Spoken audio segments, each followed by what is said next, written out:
Welcome dear rockers. Movie की शुरुआत में दिखाते हैं कि एक दवा कंपनी द्वारा किए गए एक असफल प्रयोग की खबर हर जगह फैल जाती है।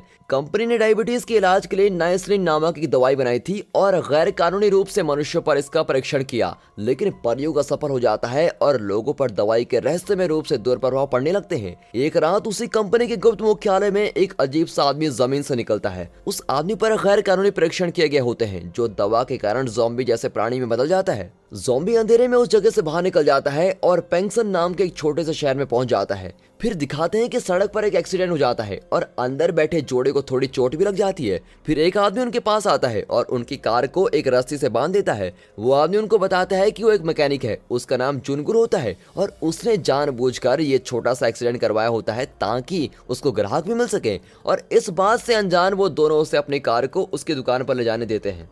अब अगली सुबह दोनों कार को ठीक करवाने का बिल देखते हैं। बिल जितना होना चाहिए था उससे बहुत ही ज्यादा होता है। उस दुकान में ग्राहकों से पैसे लेने की जिम्मेदारी जुनगुल की प्रेग्नेंट पत्नी नामजू की होती है, लेकिन तभी वो आदमी कहता है कि इतने ज्यादा पैसे हम क्यों दें। फिर नामजू अपनी बेटी हेगुल को बुलाती है। वो कसाई का चाकू लेकर बाहर आती है और उसके हाथ में चाकू देखकर वो डर जाते हैं और दोनों जल्दी से पैसे देकर रफू चक्कर। फिर नामजू सारे पैसे सुरक्षित एक डिब्बे में रख लेती है, जबकि जुनगुल को पैसे देखने को भी नहीं मिलते। अब ज़ॉम्बी को सड़क पर चलते हुए दिखाते हैं जो लोगों को खाने के लिए दौड़ रहा होता है।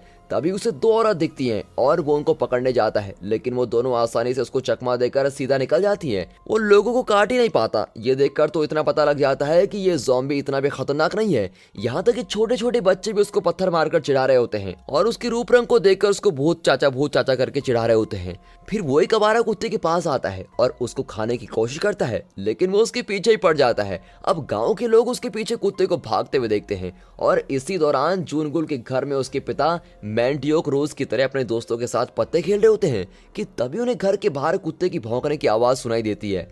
वो उसको वहां से भगा देते हैं और उनको पता नहीं होता कि अंदर ज़ॉम्बी है। और जैसे ही वो बाथरूम में जाता है तभी वो ज़ॉम्बी उस पर हमला कर देता है और काट कर वहां से भाग जाता है। अब भागते भागते वो हेगुल के पास पहुंच जाता है, लेकिन वो उसके दोनों पैरों के बीच में लात मार देती है। तभी उन दोनों के पीछे हमारा कुत्ता पड़ जाता है और भागते भागते वो गाँव की सीमा तक पहुंच जाते हैं और उसे वहाँ अपने अंकल मिनगुल दिखाई देते हैं जो शहर में मिली नौकरी से निकाल दिए जाने के बाद घर वापस लौट रहे हैं। अब उन तीनों के पीछे कुत्ता पड़ जाता है। तभी अचानक से हेगुल सड़क पर गिर जाती है और ज़ॉम्बी उन पर हमला करने के लिए आ रहा होता है कि एक कार उसको टक्कर मार देती है और वो उड़ता हुआ एक मैदान में गिर जाता है, लेकिन वो ज़ॉम्बी बच जाता है और उठकर वहां से भाग जाता है। इसी बीच मैंडियोक अपनी चोट पर पट्टी बंधवाकर हॉस्पिटल से वापस आता है। मैंडियोक के जीवन की एक इच्छा होती है कि वो एक दिन हवाई की यात्रा पर जाए। यहाँ तक कि उसकी दीवार पर हवाई की तस्वीरें भी लगी होती हैं और वो ज्यादातर हवाई की टी शर्ट ही पहनता है। उस रात उसको बहुत ही गर्मी लग रही होती है। वो वैसे तो पंखे के सामने बैठा होता है, लेकिन फिर भी उसके पसीने निकल रहे होते हैं। इसी बीच कुत्ता अभी भी ज़ॉम्बी का पीछा कर रहा होता है और तभी हेगुल को गैरेज से कुछ आवाजें सुनाई देती है।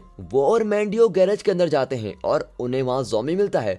मैंडियो अपना बदला लेने के लिए उसे फाड़वे से मारता है। तभी जुनगुल भी वहाँ पहुँचता है और एक फ्लाइंग किक के साथ ज़ॉम्बी पर हमला करता है। अब पूरा परिवार एक गैरेज में इकट्ठा हो जाता है और ज़ॉम्बी का शरीर एक नुकीली चीज से आर पार हो जाता है। अब सबको लगता है कि वो मर गया है। फिर सभी उसको करीब से देखते हैं और महसूस करते हैं कि वो एक सामान्य इंसान नहीं है और अचानक से ज़ॉम्बी फिर जिंदा हो जाता है और उन्हें बिल्कुल चौंका ही देता है।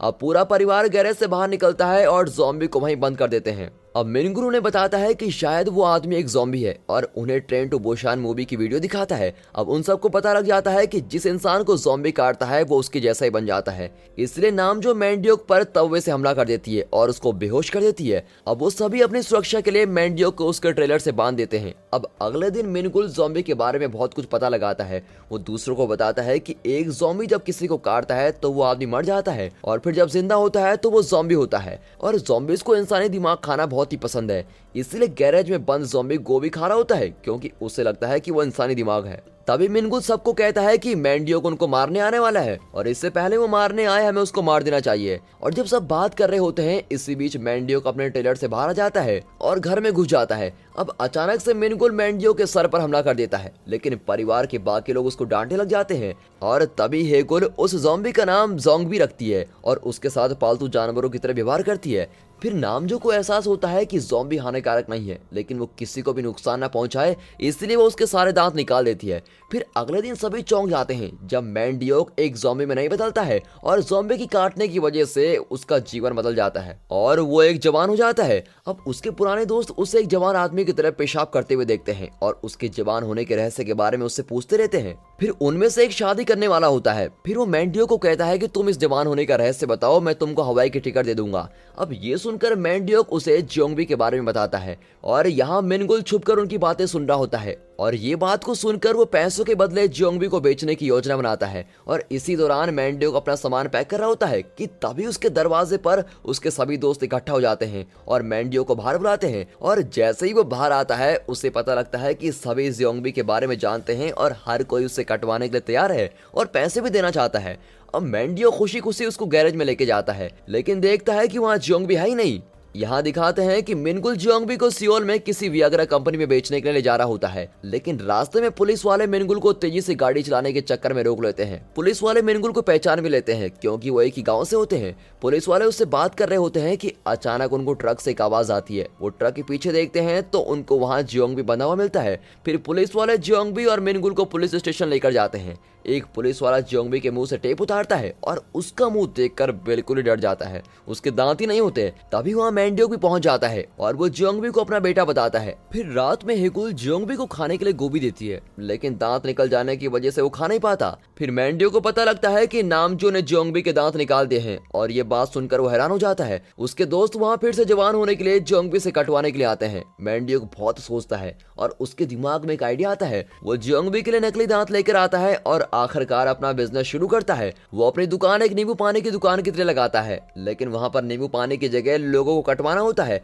अब उसके दोस्त पहले तो चौंक जाते हैं, लेकिन फिर उनको इसकी आदत हो जाती है और दिन के अंत में नामजो पूरे दिन में कमाए पैसों को डिब्बे में सुरक्षित रख लेती है। अब अगले दिन हर कोई जिसे जियोंगबी ने काटा था वो सभी अपनी जवानी में वापस आ जाते हैं और अपनी जवानी को वापस पाकर बहुत ही खुश होते हैं। नामजो पैसों के डब्बे को खोलती है और पैसों का डब्बा खाली होता है। उन्हें पता लगता है कि सारे पैसे तो मैंडियोक हवाई लेकर चला गया है। अब इसी बीच जियोंगबी की खबर पूरे गांव में फैल जाती है और ज्यादा से ज्यादा लोग जूनगुल के घर कटवाने के लिए आते हैं। उनका ये बिजनेस आसमान को छू रहा होता है।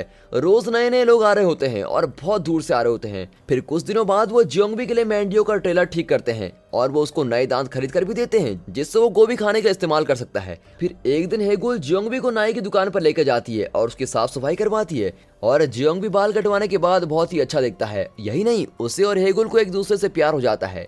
हेगुल को बुरा लगता है कि उसका परिवार जियोंगबी का इस्तेमाल करके पैसे कमा रहा है। अब एक रात मिनगुल किसी से जियोंगबी को बेचने के बारे में बात कर रहा होता है और तभी हेगुल उसको सुन लेती है और अगले दिन ही वो जियोंगबी को जंगल में लेकर जाती है और जियोंगबी को आजादी की जिंदगी जीने के लिए कहती है। हालांकि जियोंगबी भी उसको पसंद करने लगता है और कहता है कि उसको कोई परेशानी नहीं है कि उसका परिवार उसको इस्तेमाल करता है और इसीलिए वो वहां से नहीं जाता। अब इसी बीच मैंडियोक के दोस्त की शादी में जिन लोगों को जियोंगबी ने काटा था वो अजीब सा व्यवहार कर रहे होते हैं। उन्हें बहुत ही गर्मी लगने लगती है और वो ऐसे खाते हैं जैसे वो भूख के मरे हो। और उसी समय मिनगुल को पता लगता है कि जियोंगबी घर से गायब हो गया है। वो उसको पूरे गांव में ढूंढने लगता है। अब थोड़ी देर बाद उसे जियोंगबी वहीं मिलता है जहां हेगुल उसको छोड़कर गई थी। मिनगुल उसको बस अड्डे लेके जाता है। वापस शादी में दिखाते हैं कि पुजारी दूल्हा दुल्हन को चूमने के लिए कहता है, लेकिन दूल्हा इसकी जगह अपनी पत्नी को काट लेता है और जियोंगबी ने जिनको भी काटा था वो सभी ज़ॉम्बी में बदल जाते हैं। शादी में अफरा तफरी मच जाती है। वायरस बहुत ही तेजी से फैलने लगता है। बस अड्डे पर भी लोग एक दूसरे को काटना शुरू कर देते हैं और गाँव के ज्यादातर लोग ज़ॉम्बी में बदल जाते हैं और जल्द ही गाँव की सड़कें ज़ॉम्बी से भर जाती हैं। एक ज़ॉम्बी गैरेज में घुस जाता है और हेगुल पर हमला कर देता है। वो मदद के लिए अपने माता पिता के पास जाती है और तभी वहाँ एक पुलिस वाला पहुंच जाता है और उसको भी ज़ॉम्बी काट लेते हैं। ये ज़ॉम्बीज़ गोभी नहीं खाते बल्कि मांस खाते हैं और वो तीनों अपनी जान बचाने के लिए घर के अंदर भागते हैं। वो सभी दरवाजे और खिड़कियां बंद कर देते हैं और जीवित रहने के लिए ज़ॉम्बी सर्वाइवल नाम की किताब पढ़ते हैं। अब वो उसको पढ़कर बर्तनों से अपने शरीर के लिए कवच बनाते हैं। यहाँ बस अड्डे पर मिनगुल किसी तरह पहुंच जाता है और जियोंगबी को वहीं छोड़कर वापस घर की ओर जाने लगता है। अब रास्ते में वो देखता है कि लगभग सभी ज़ॉम्बीज़ में बदल चुके हैं, जबकि किसी तरह ज़ॉम्बीज़ घर में घुस भी जाते हैं और उन तीनों के पीछे पड़ जाते हैं। ज़ॉम्बीज़ लगभग नामजो को पकड़ ही लेते हैं, लेकिन वो किसी तरह पैसों का डब्बा लेती है और भाग जाती है। और जब वो तीनों गैरेज में छिपे होते हैं, मिनगुल वहाँ पटाखों के साथ पहुंच जाता है। वो पटाखों को चलाता है और ज़ॉम्बीज़ पर फेंकने लगता है, लेकिन वो भूल जाता है कि वहाँ पेट्रोल पंप भी है और वो आग को रोकने के लिए कार से उतरता जाता है, लेकिन कार में भी आग लग जाती है। अब ज़ॉम्बीज आग की तरफ आकर्षित होते हैं और कार की तरफ भाग रहे होते हैं और पटाखों को देखकर आसमान की ओर ज़ॉम्बीज देखने लगते हैं और उसको देखते ही रहते हैं। इसी बीच नामजो एक बच्चे को जन्म देती है। जूनकुल और मिनकुल जियोंगबी के कपड़े पहनकर बाहर निकलते हैं और ज़ॉम्बी की तरह एक्टिंग करने लगते हैं। फिर वो दोनों कार तक पहुंचने में कामयाब होते हैं, लेकिन कार की चाबियां अंदर ही भूल जाते हैं और तभी कार की रोशनी चमकती है और ज़ॉम्बीज उनकी तरफ आकर्षित होते हैं। फिर ज़ॉम्बीज को अपनी तरफ आता देख वो घबरा जाते हैं, लेकिन तभी उन्हें बचाने के लिए हेगुल ज़ॉम्बीज पर घास काटने की मशीन से हमला कर देती है। हालांकि ज़ॉम्बीज जल्दी उस पर हावी हो जाते हैं और जैसे ही वो उसको मारने वाले होते हैं तभी वहां जियोंगबी उसको बचाने आ जाता है। फिर एक ज़ॉम्बी कुछ तारों को हिला देता है जिससे उनके गैरेज का साइन बोर्ड बिजली से चमकने लगता है और बोर्ड को देखकर सभी ज़ॉम्बीज उसकी तरफ आकर्षित होते हैं और हेगुल और जियोंगबी को वहीं छोड़ देते हैं। अब मौके का फायदा उठाते हुए मिनगुल कार से बाहर निकलता है और कार की चाबी लेने के लिए घर के अंदर चला जाता है। इससे पहले वो अंदर पहुंच पाता अचानक से लाइट्स बंद हो जाती हैं और ज़ॉम्बी उनकी तरफ आने लगते हैं और उसी समय नामजो के बच्चे की रोने की आवाज भी आती है। अब मिनगुल कार तक पहुंचने के लिए अपनी जान की परवाह न करते हुए ज़ॉम्बी से लड़ता है और कार की चाबियों तक पहुंच जाता है। फिर नामजो और उसका बच्चा ट्रेलर के अंदर होते हैं जो कार से जुड़ा हुआ होता है।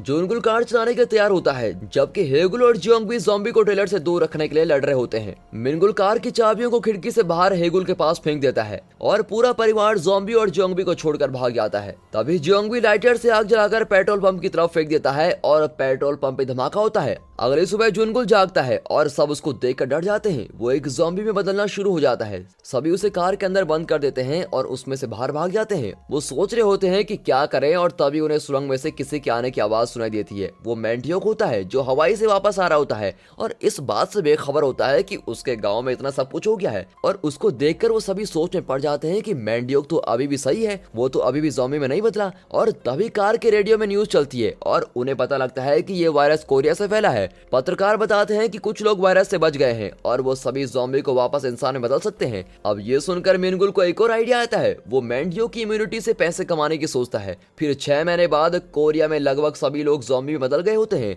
लेकिन यहाँ ये पूरा परिवार पहले से बेहतर कर रहा होता है। मैंटियोक लोगों को काट काट कर वापस इंसान में बदलता है। जियोंगबी भी अब इंसान में बदल गया होता है और फिर दिखाते हैं कि ज़ॉम्बीज वापस इंसान में बदलने के लिए उनके ट्रेलर के बाहर एक लंबी लाइन लगा रहे होते हैं। और दोस्तों यहाँ पर ये मूवी खत्म होती है। And finally thanks for watching.